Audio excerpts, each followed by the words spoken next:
Parami ang mga Pinoy na nakararanas ng mental health problem.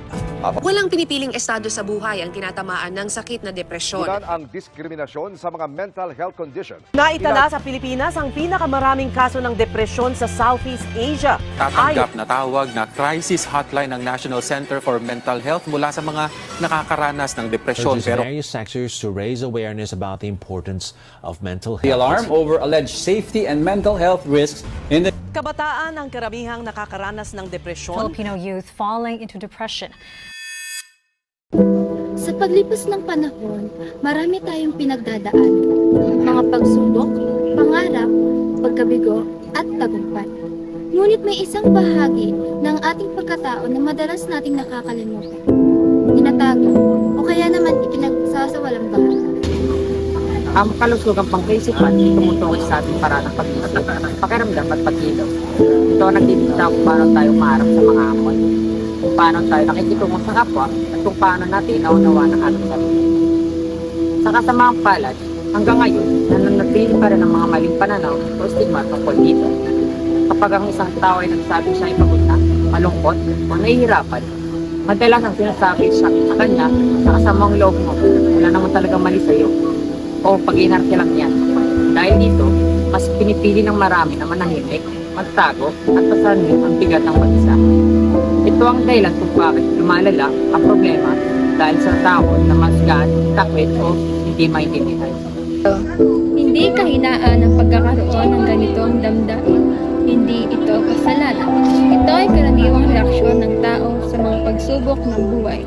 Ang tunay na lakas ay makikita sa pag-amin na tayo ay nahihirap at sa paghingi ng tulong upang muling makabangon. Kung gayon, ano ang maaari nating gawin? Ang advokasiyang ito ay naglalayong magbigay ng liwanag at gabay. Unay para sa ating mga sarili. Matuto tayong makinig sa ating katawan at damdamin. Pahinga kung pagod, matutong magsabi ng hindi kung kinakailangan. Huwag piliting maging maayos kung ang totoo ay hindi. Tanggapin na karaniwang lamang ang makaramdam ng lungkot o takot. At higit sa lahat, huwag matakot humingi ng tulong sa mga taong pinagkakatiwalaan o sa mga dalubhasa. Ang pagpapagamot o pagkonsulta ay paraan ng pangangalaga tulad lamang ng pagpunta sa doktor kapag may sakit ang katawan. Huli ay para sa ating lipunan. Kailangan nating baguhin ang ating pananaw. Ituring nating normal ang usaping tungkol sa kalusugang pangkaisipan. Suportahan natin ang mga programa at pasilidad na may naglalayong tumulong at alisin natin ang takot at kahihiyan. Kapag ligtas at maunawain ang ating kapaligiran, mas madaling harapin ng bawat isa ang kanilang mga laban. Sa panahon ngayon, mahalagang mabigyan ng pansin ang mental health. Dahil maraming tao, lalo na ang kabataan, ang tahimik na dumaraan sa stress, pagod, at iba't ibang personal na problema. Kadalasan, hindi napapansin ang kanilang nararamdaman dahil ito ay pinipili nilang itago at magpanggap na okay lang sila.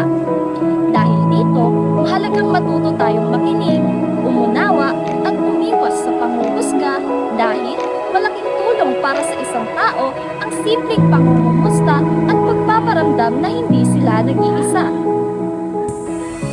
Bilang pagtatapos, hinihikayat ang bawat isa na maging aware at maalaga pagdating sa mental health.